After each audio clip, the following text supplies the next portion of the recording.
자, 하나님께서 창조하실 때부터 사랑하셔서 창조하셨고, 또 복을 주시기 위해서, 사랑하시기 위해서 창조하셨고, 복을 주시기 위해서 창조하셨습니다.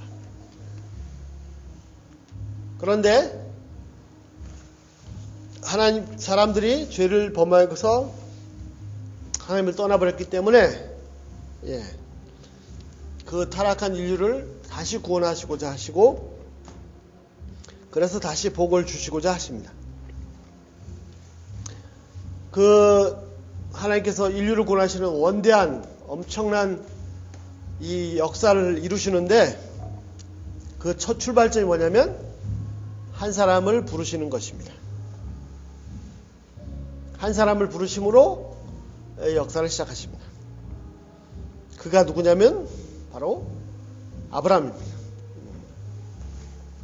하나님은 아브라함을 부르셔서 복의 근원을 삼으셨습니다. 자, 오늘은 하나님께서 복의 근원을 삼으셨다,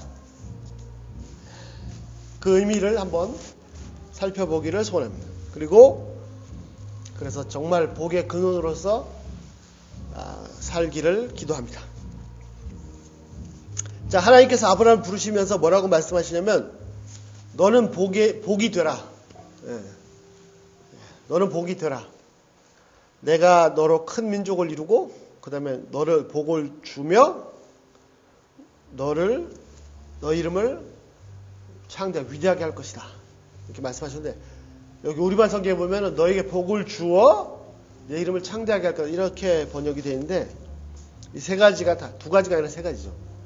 너에게 너로 큰 나라를 이루어주고, 너를 복을 주고, 그 다음에 내 이름을 창대케 하다. 이게 복을 주어서 창대케 된다, 이게 하나가 아니라 다른 세 가지입니다. 그러니까 너는 복이 되라.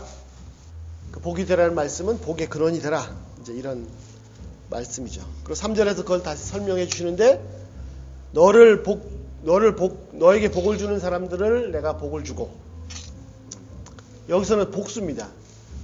영어도 그렇고, 영어 성경에 보면 더 원어 성경에 보면은 너를 복을 주는 사람들 복수입니다. 내가 복을 주고, 너를 저주하는 자 단수입니다. 그 사람은 내가 저주하겠다. 그래서 결과가 어떻게 되냐? 땅의 모든 족속이 너 때문에, 너 안에서 아브라함 때문에 복을 받는다. 자, 이런 뜻입니다. 이것이 너는 복이 되라, 복의 근원이 되라, 이런 뜻이죠. 자, 복이란 말은 히브리 말로 두 가지 단어가 있습니다. 하나는 아살이고 하나는 바라크입니다. 요즘 계속 제가 히브리 찬양 듣는데 바라크, 바루카바 이렇게 참 많이 나옵니다. 자, 먼저 아살은 무슨 뜻이냐면 곧바르다는 뜻입니다. 곧바르다. 그래서 모든 일들이 다 곧바르게 되면 형통하다는 뜻이고, 도덕적으로 곧바르다 그러면은 의롭다는 뜻이고, 지혜가 명철이 바르다 그러면은 지혜롭다, 환하다, 깨닫는 것이 환하다, 그런 뜻입니다. 그래서 이 복은, 아살이라는 뜻은 형통한, 크게 성공한, 풍성한 그런 복입니다. 그래서 의를 행하는 것과 또 판단력, 이 형통과 함께 갑니다. 이에 비해서 바라크는 복이라는 뜻인데, 원래 의미는 뭐냐면 무릎을 꿇는다는 뜻입니다. 바라크의 원래 뜻은 무릎을 꿇는다. 그래서 복을 받는다, 복을 준다. 그래서 진정한 복은 뭐냐면 무릎 꿇을 때 복을 받는 것입니다. 진짜 복은 하나님 앞에 무릎 꿇을 때 하나님으로부터 오는 것입니다. 복의 원천은 어디에 있지 않고 하나님이 진짜 복의 원천이죠. 그러므로 하나님께 무릎 꿇는 것이 바로 복을 받는 것입니다. 그래서 성경에서 사용된 복이라는 단어는 거의 대부분 많은 경우에 이 바라크를 쓰고 있습니다. 오늘 말씀에서도 아브라함을 복을 주겠다, 너는 복이 되라, 너에게 복을 주는 자는 내가 복을 내리고, 그 다음에 그래서 너로 인해서 모든 족속의 복을, 이 단어 전부 바라크입니다. 바라크. 진정한 복은 하나님 앞에 무릎 꿇을 때 오는 것이고, 하나님 앞에 무릎 꿇는 것 자체가 진정한 복입니다. 진짜 복은, 하나님의 복은 오직 무릎으로 받는 것입니다. 자, 원래 복의 원천은 하나님 자신이십니다. 하나님께서 바로 모든 복 그 자체이십니다. 이 복은 아브라함을 통해서 세상 모든 족속에 흘러가는데, 바로 아브라함이 하나님 앞에 무릎 꿇을 때 복이 하나님께로부터 솟구쳐서 아브라함에 흘러가서 세상 모든 족속에 흘러갑니다. 자, 진짜 복 받는 길은 뭐라고요? 무릎 꿇는 거예요. 자, 아브라함이 복이 되는, 아브라함이 복의 근원이 되는 자세한 내용은 3절입니다. 하나님께서 뭐라고 말씀하시자면, 아브라함에게 복을 주는 사람들을, 그 모든 사람을 내가 하나님이 직접 복을 주시겠다 하시고, 여기서 복수라고 했죠? 아브라함을 저주하는 자 단수는, 아브라함을 아주 우습게 여기는, 소홀히 여기는 자를 하나님께서 저주하신다라고 하셨습니다. 그러므로 결과, 그럴 때 세상의 모든 족속이 아브라함 때문에 복받는다. 예. 이것이 아브라함을 통해서 세상 모든 족속이 복을 받는 방법입니다. 자, 하나님은 아브라함 복의 근원 삼으셔도 어떻게 복을 받아요? 아브라함이 복 주는 자들을 하나님 직접 복 주시고, 그러므로 모든 족속이 복을 받게 하시는 것입니다. 아브라함은 오직 하나님께로부터 복을 받습니다.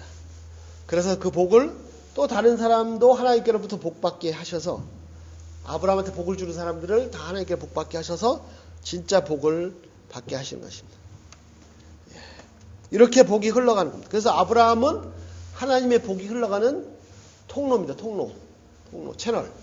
예.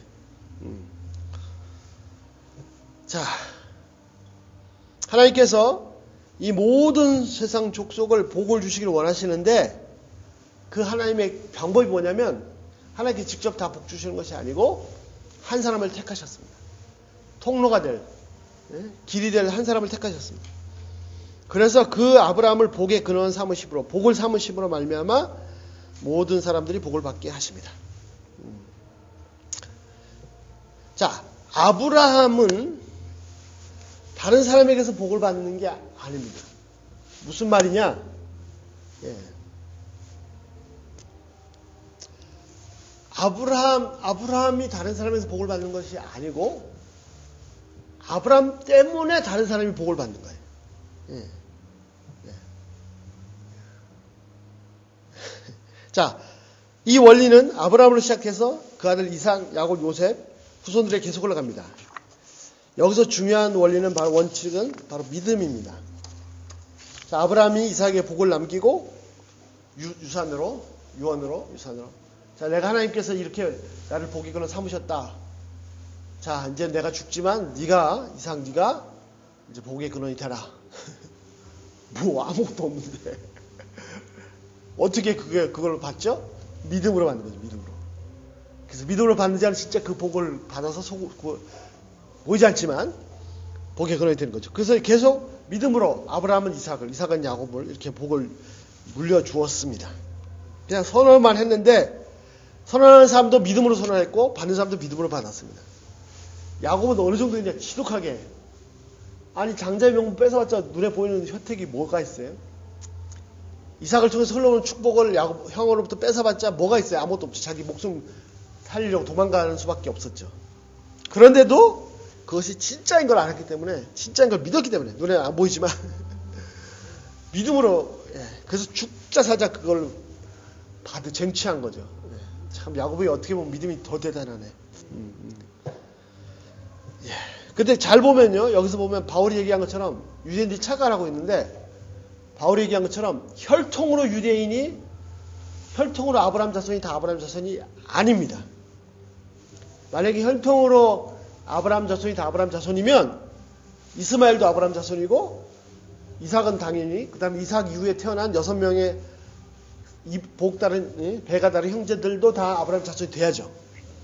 만약에 혈통으로 아브라함 자손이면 야곱뿐만 아니라 에서도 아브라함 자손이 돼야죠. 아닙니다. 누가 아브라함 자손이에요? 믿음으로, 혈통으로가 아니라 믿음으로 된 사람들이 아브라함 자손이란 말이죠.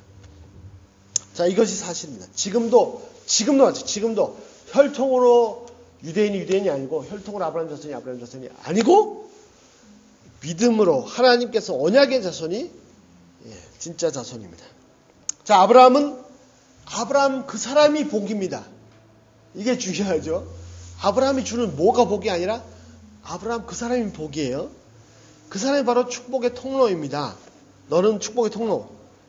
자, 그는 아브라함 어떤 사람이냐? 다른 사람한테 자 하나님께서 나를 복 주시겠다 했다. 그 말이 뭐냐면 너는 복에 내가 너를 복 주겠다. 그러니까 너는 복이 되라. 그 말은 뭐냐면 이제 어디 가면 사람들이 이렇게 막 잘해주고 막 은혜 있게 하고 좋은 거 주고 다른 사람으로부터 복을 받는 것이 아니고 오히려 아브라함이 다른 사람한테 복을 주는 거죠. 예. 이 복이 계속 유산으로 물려집니다. 자, 이 말씀의 의미를 좀 더 정확히 알기 위해서 좀 다른 예를 살펴보겠습니다. 대표적인 사람이 요셉입니다. 잘 아시는 것처럼 창세기 열매 요셉은 형들에게 미움을 받아서 17살 나이에 다른 나라에 팔려갔습니다. 우리 막내 딸 나이입니다. 정말 이렇게 불쌍한 인생이 있습니까? 그 어린 나이에 부모님 떠나서 말도 안 통하는 나라에 유학 간 것도 아니고 노예로 갔습니다. 노예로. 누가 돌봅니까? 이민 간 것도 아니고 노예로 팔려갔습니다. 야, 정말 누가 돌보지 않으면 불쌍합니다. 불쌍해. 죽을 수도 있습니다. 노예 목숨, 그것도 어린아이 목숨은 이거는 너무 소홀한, 중요하지 않아요. 파리 목숨입니다. 모든 사람에게 구걸하듯이 도움을 청해야 될 겁니다.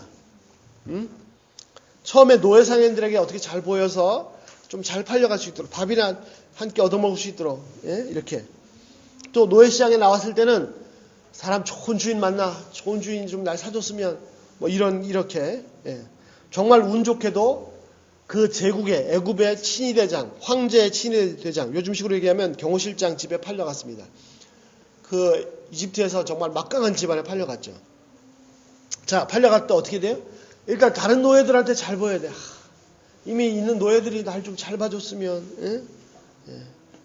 그래도 집에서 힘께나 쓰는 노예 우두머리한테 잘 보이면 정말 밥이라도 한 끼 잘 얻어먹고 일도 좀 덜 힘든 일을 하고 뭐 이렇게.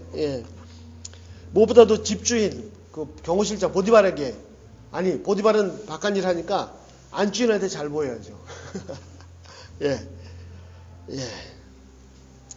이 사람 저 사람 큰 사람뿐만 아니라 조금이라도 자기보다 힘 있으면 잘 보여야 합니다. 완전히 구걸하는 눈치만 빠른 눈치만 발달한 거지. 이게 요셉의 모습입니까? No. 아닙니다.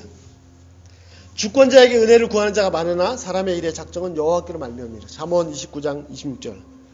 그렇습니다. 조금이라도 나보다 조금이라도 힘 있는 사람한테 은혜를 구하는 사람들이 많지만 모든 일의 결국은 다 하나님께로부터 판단하신 것은 하나님이 판단하시고 하나님이 다 결정하십니다. 자, 창세기 39장 요셉이 이끌려 애굽에 내려가며 바로의 신하 신유대장 애굽 사람 보디발이 그를 그리로 데려간 이스마엘 사람들의 손에서 요셉을 산이라. 여호와께서 요셉과 함께 하심으로 그가 형통한 자가 되어 그 주인의 애굽 사람 집에 있으니 그의 주인이 여호와께서 그와 함께 하심을 보고 또 여호와께서 그의 범사에 형통케 하심을 보았더라. 요셉이 그의 주인에게 은혜를 입어 섬김에 그가 요셉을 가정 총무로 삼고 자기 소유를 다 그의 소유를 위탁하니 그가 요셉에게서 자기의 집과 그의 모든 소유물을 주관하게 한 때부터 여호와께서 요셉을 위하여 그 집 애굽 사람의 집에 복을 내리심으로 여호와의 복이 그 집과 밭에 있는 모든 소유에 미친지라. 주인이 그 모든 소유를 다 요셉의 손에 위탁하고 자기가 먹는 음식 외에는 간섭하지 아니하였더라. 요셉의 용모가 빼어나고 아름다웠더라. 어린 노예 소년이 주위의 다른 노예들한테, 노예 주인한테, 노예 상인한테, 집주인한테, 집주인의 아내한테 뭐 좀 잘 보일까 이렇게 산 것이 아니고 요셉 때문에 그 보디발이 복을 받았습니다. 보디발은 제국 황제 경호실장이고 요셉은 나이 어린 노예입니다. 누가 누구의 도움이 더 절실히 필요합니까? 경호실장이 힘이 있으니까 요셉이 더 도움이 필요한 거죠. 그런데 요셉이 보디발의 덕을 보았습니까? 보디발이 요셉의 덕을 보았습니까? 당연히 보디발이 요셉의 덕을 보았습니다. 아니 거꾸로 요셉이 보디발의 덕을 보아야 되는 것이 아닙니까? 정말 집주인, 그것도 권세가인 집주인이 요셉에게 조금이라도 온정을 베푼다면 아마 요셉은 정말 목숨 바쳐서 그 은혜를 갚고자 해도 부족할 것입니다. 그런데 노예 요셉이 경호실장, 노예가 경호실장의 덕을 본 것이 아니라 경호실장이 요셉의 덕을 보았습니다. 왜? 어떻게 해요? 바로 모든 복의 원천이신 하나님께서 경호실장이 아니라 노예 요셉과 함께 하시기 때문입니다. 왜 경호실장이 아니라 요셉과 함께 하였습니까? 하나님께서 아브라함에게 그렇게 약속하셨기 때문에. 예. 그 약속이 아브라함을 통해서, 이삭을 통해서, 야곱을 통해서 믿음의 후손들에게 유산으로 물려졌기 때문입니다. 그러니까 요셉이 복의 근원이기 때문에 노예인데도 불구하고 오히려 다른 사람한테 복을 끼친 것입니다. 자, 그런데 요셉은 순결하게 살고자 하다가 누명을 쓰고 감옥에 갇혔습니다. 그것도 평생 언제 나올지 모르는 감옥에 재판도 없이 던져졌습니다. 도저히 나올 수 있는 방법이 없습니다. 그 인생은 어린 나이에 거기서 끝난 것입니다. 비참합니다. 평생을 아마 감옥에 살다가 죽어야 될지 모릅니다. 완전히 절망, 절대 절망입니다. 다른 죄수들이 좀 불쌍히 여겨준다면 그래도 조금 어떻게 간신히 살 수 있지 않을까. 예. 진짜 도움이 필요한 것은 죄수 요셉이지 간수나 다른 죄수, 교도소장이 아닙니다. 그런데 누가 누구의 덕을 보았습니까? 창세기 39장 이에 요셉의 주인이 그를 잡아 옥에 가두니 그 옥은 왕의 죄수를 가두는 곳이었더라.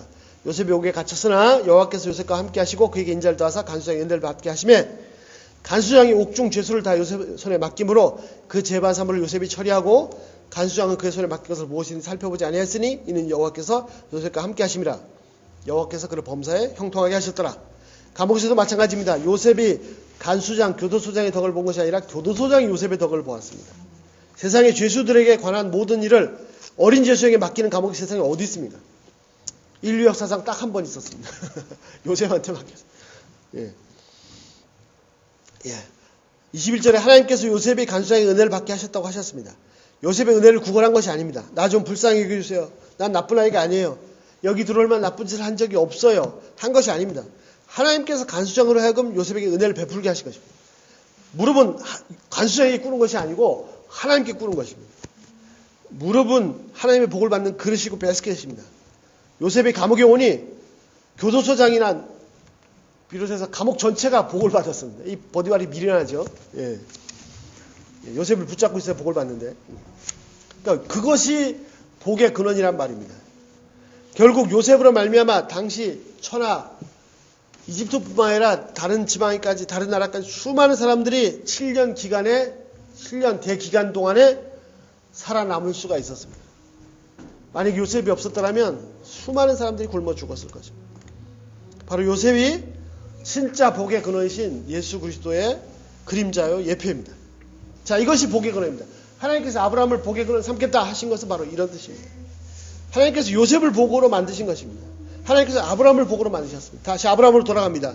창세기 12장 10절입니다. 아브라함이 들어간 약속의 땅에 큰 기근이 들었습니다. 밭에 수확물이 없고 쌀이 없고 먹을 것이 부족했습니다. 참 이상하죠? 아니 분명히 아브라함이 복의 근원이라고 하셨는데 그러면 아브라함이 가는 곳곳마다 심지어 기근이 들던 땅도 풍년이 들어야 되는 거 아닌가요? 그런데 멀쩡한 땅이 기근이 들었어요. 이게 무슨 복의 근원이야. 요셉처럼 보디발의 집에 갔더니 보디발의 집이 복받고 감옥에 갔더니 감옥이 복받고 이렇게 돼야 되는 건데 아브라함 분명히 복의 근원을 하셨는데 그 땅이 기근이 들었습니다. 멀쩡한 땅에. 이거 복의 근원이 아니라 무슨 저주의 근원인가? 예. 더군다나 그 땅은 약속의 땅이었습니다. 그 땅에 들어가자마자 하나님께서 나타나셔서 말씀하시기를 이 땅을 너 자손에게 주겠다 하셨습니다. 예. 그러면 약속하신 땅인데 오히려 더 잘 돼야 되는 건 아닙니까? 그런데 상황은 왜 하나님 말씀에 반대로 됩니까? 왜 그렇습니까? 아브라함이 간 곳이 풍년이 들어서 아브라함이 복을 받는 것이 아니라 하나님께서 아브라함 통해서 복을 주시고자 하시는 무슨 말이냐? 아브라함이 가니까 그 땅이 잘 돼서 아브라함이 복을 받는 것이 아니고 외부 상황이 어떻든 관계없이 아브라함이 복이기 때문에 아브라함으로 인해서 그들이 복을 받는다는 거죠. 요셉의 경우도 마찬가지예요. 요셉의 경우도 요셉이 갔더니 그가 노예 신분임에도 불구하고 다른 사람이 복을 받게 된 것처럼 아무리 황무지일지라도 아브라함이 갔을 때 복을 받게 되는 거죠. 그런데 아브라함은 이 사실을 몰랐습니다. 처음에. 자기가 복의 근원이라는 사실이 뭔지를 몰랐어요. 저도 몰랐어요. 네. 하나님께서 아브라함을 복이 되라 그렇게 말씀하시는데 그 비밀을 몰랐습니다. 만약에 그가 그 땅이 기근이 들었다 할지라도 기근이 들은 땅이 풍년으로 바뀌었기 때문에 내가 복이다라는 것이 아니라 내가 복이기 때문에 이 땅도 복을 받는다라고 그것을 알았더라면, 예? 내가 복의 근원이기 때문에 이 땅도 복을 받는다라고 알았더라면 가만히 있었을 거지. 근데 이 사실을 몰랐기 때문에 아브라함 어떻게 했죠? 20수로 내려갔죠. 자신이 복의 근원이다라는 걸 모르고 자기가 도움을 받아야 되는 존재로 알았던 것입니다. 왜 그렇게 알았습니까? 70평생, 75세 될 때까지 평생 그렇게 살아왔습니다. 아니, 많은 사람들이 다 그렇게 살고 있어요. 내가 복의 근원이다. 이걸 물론 하나님이 약속을 받은 사람만이 그런데 그걸 모르고 그냥 어떻게 이 사람한테 내가 잡을 어떻게 누가 잘해서 회사에서 날 고용해주면 내게 좋은 잡을 주면 나한테 장학금을 주면 나를 이쁘게 봐주면 막 이렇게 평생을 이렇게 사니까 하나님이 네가 복이야 그렇게 말씀하셔도 이게 뭔지를 모르는 겁니다.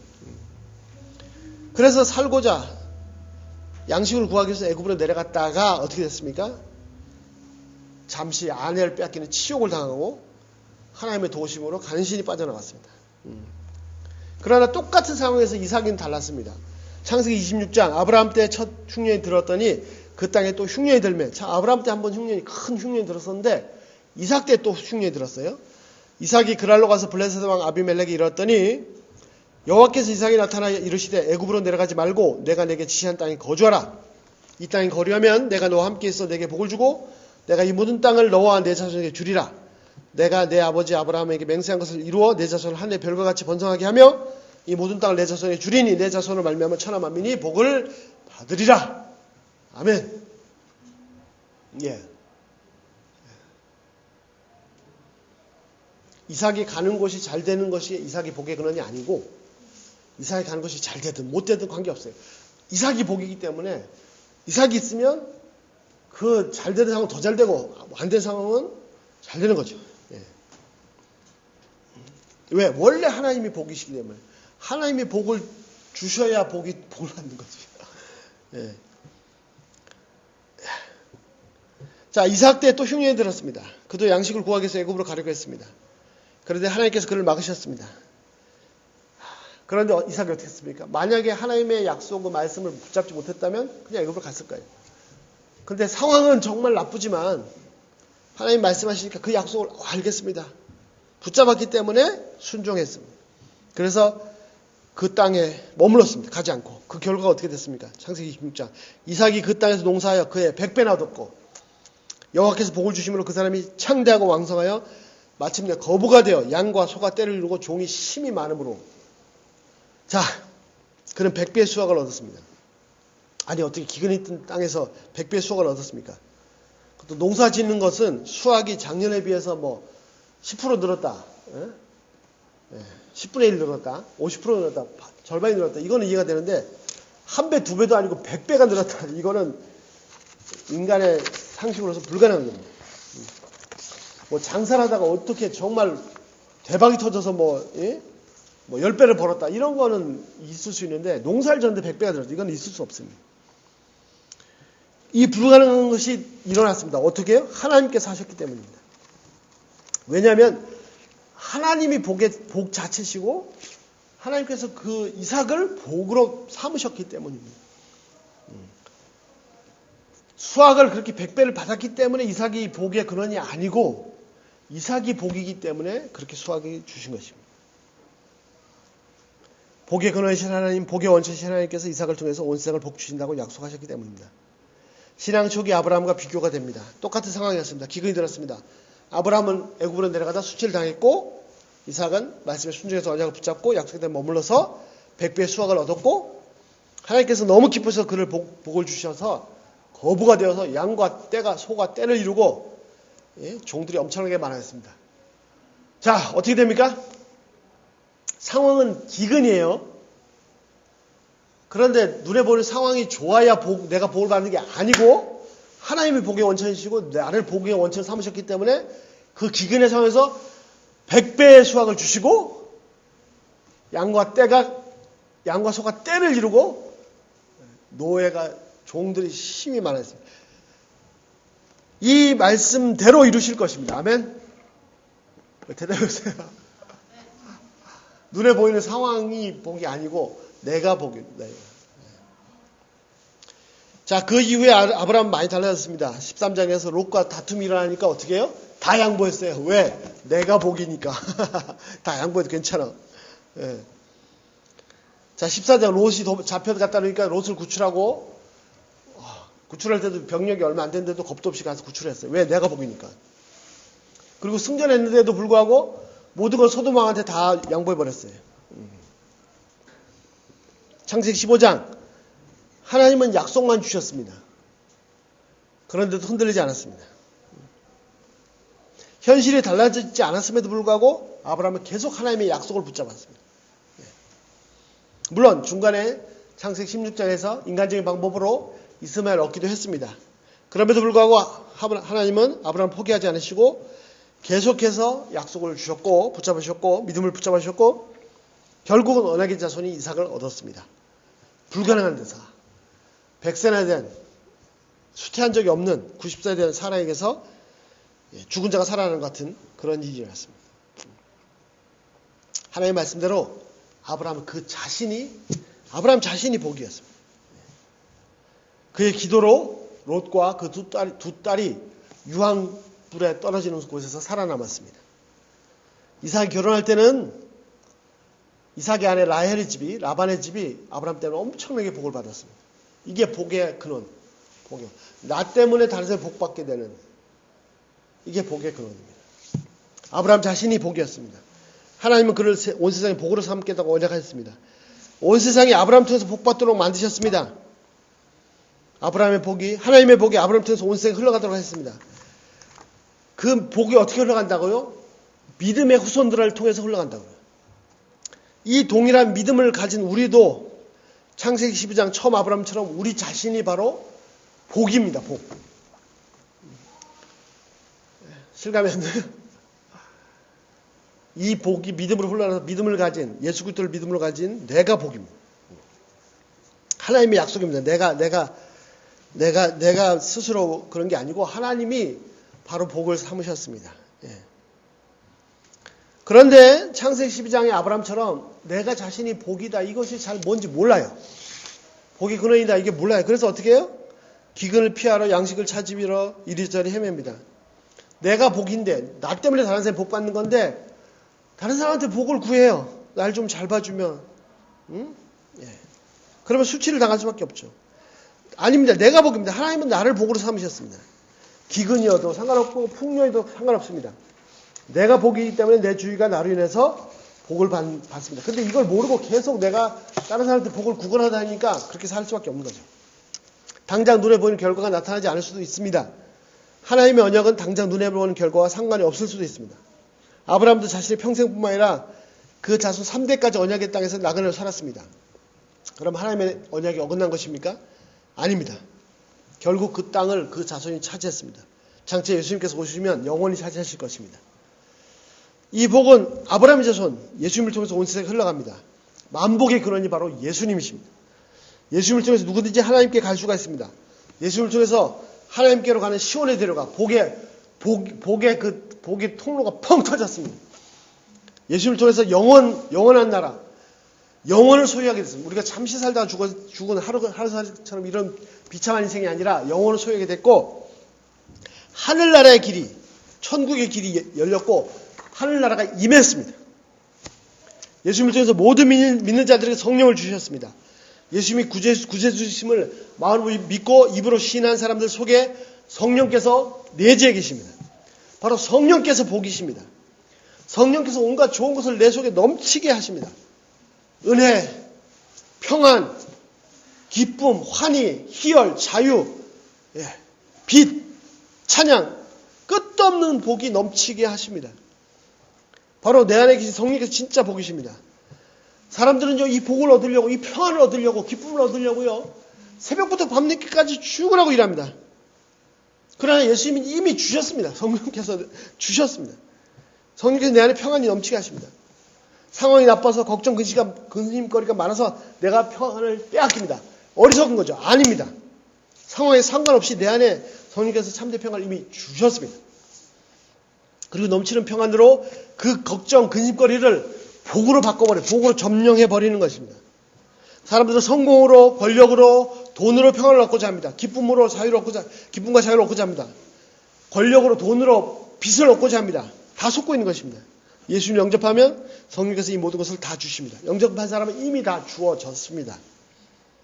회개하고 복음을 믿는 사람은 이미 하늘나라가 임했습니다. 매일매일 환히 찬양을 부를 수밖에 없습니다. 그 사람 자신이 복입니다. 그래서 주의가 복을 받는, 내가 기쁨이 넘치고 성령을 말미암아 기쁨이 넘치고 평안이 있고 자유하기 때문에, 빛이 충만하기 때문에 내 주위에 있는 걱정, 근심거리를 내가 정복할 수가 있는 거죠. 그럼에도 불구하고 이 걱정, 근심거리 때문에 내 마음의 평안을 빼앗긴다면 이것이 얼마나 어리석은 것입니까? 내가 무기가 있는데 무기를 써보지 못하고 점령을 당하다니. 예. 물론 하나님께서 복으로 삼으신 나를 저주하는 사람은 하나님께서 저주하십니다. 그러나 대부분 내 안에 있는 복, 성령의 열매를 본다면 나를 축복합니다. 그래서 그들도 복을 받습니다. 하나님이 아브라함의 복을 믿는 자를 통해서 계속 유산으로 물려지게 하십니다. 아브라함처럼 믿음으로 사는 자들은 이 복을 계속 물려받습니다. 사람들은 이 하나님의 나라가 임하도록 새벽부터 밤늦게까지 정말 수고합니다. 그러나 그렇게 수고해도 이 복을 받지 못해요. 그러나 믿는 자는 이미 주어졌습니다. 그런데도 현대 신자들의 모습을 보면 이 복을 찾아보기가 힘들고 하나님 나라를 찾아보기 힘듭니다. 오히려 어떤 때는 세상 사람들보다도 더 비참하게 사는 것 같습니다. 자기에게 이미 주어진 하나님 나라를 모릅니다. 자신이 세상을 이길 힘을 이미 가지고 있으면 모릅니다. 그래서 애굽 골목을 이리 기웃 저리 기웃 왕국을 기웃거리는 아브라함처럼 살고 있습니다. 왕국의 최고 권력자 바로를 불쌍히 여기고 그를 축복하는 135세 야곱처럼 살아야 됩니다. 내게 하나님 나라가 이미 임했습니다. 그런데도 이걸 누리지 못한다면 얼마나 더 한심하고 답답하고 비참한 노릇입니까? 정리하겠습니다. 첫 번째, 하나님께서 너가 복이다 라고 하신 것은 뭐냐면, 내가 다른 사람한테 은혜를 구하고 눈치를 보고 잘 좀 봐주시면 이렇게 구하는 존재가 아니고 나 때문에 다른 사람이 복 받는 그런 존재라는 말입니다. 하나님 나를 복의 근원을 삼으셨습니다. 내가 복입니다. 두 번째, 이 복은 환경과 상관없이 내가 복입니다. 모든 사람들에게는 환경과 상황이 중요합니다. 현실 파악이 너무 중요합니다. 그래서 기업들에서 하는 일이 뭐냐면 계속 시장 조사, 소비자 성향 분석, 이 환경을 자꾸 파악해, 상황을. 예. 그래서 열심히 조사합니다. 거기에 엄청난 돈을 쏟습니다. 그러나 근본 내가 복인 사람은 환경이 중요하지가 않습니다. 왜냐하면 환경에 따라서 내가 잘 되고 못 되고 하는 것이 아니기 때문에, 환경 때문에 내가 복 받고 못 받고 하는 것이 아니기 때문에, 내가 복이기 때문에, 예. 오히려 주위 환경이 나쁠수록 나를 통해 더 복이 드러나죠. 그래서 내가 진짜 복인 것을 알려주십니다. 환경이 복이 아니라 하나님이 진짜 복의 원천이시고 그분의 언약이 복입니다. 세 번째, 그래서 하나님이 진짜 복이기 때문에, 그분의 언약이 원천이기 때문에 진짜 복은 어떻게 해요?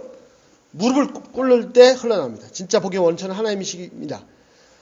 하나님의 복은 내가 하나님의 복, 무릎 꿇을 때 나에게 흘러납니다. 네 번째, 예수님은 이미 예수를 믿은 자에게 복을 주셨습니다. 성령을 이미 주셨습니다. 이 성령께서 바로 복이십니다. 나에게 온갖 좋은 것, 이미 하늘나라를 주셨습니다. 그래서 초막이나 궁궐이나 그 어디나 하늘나라.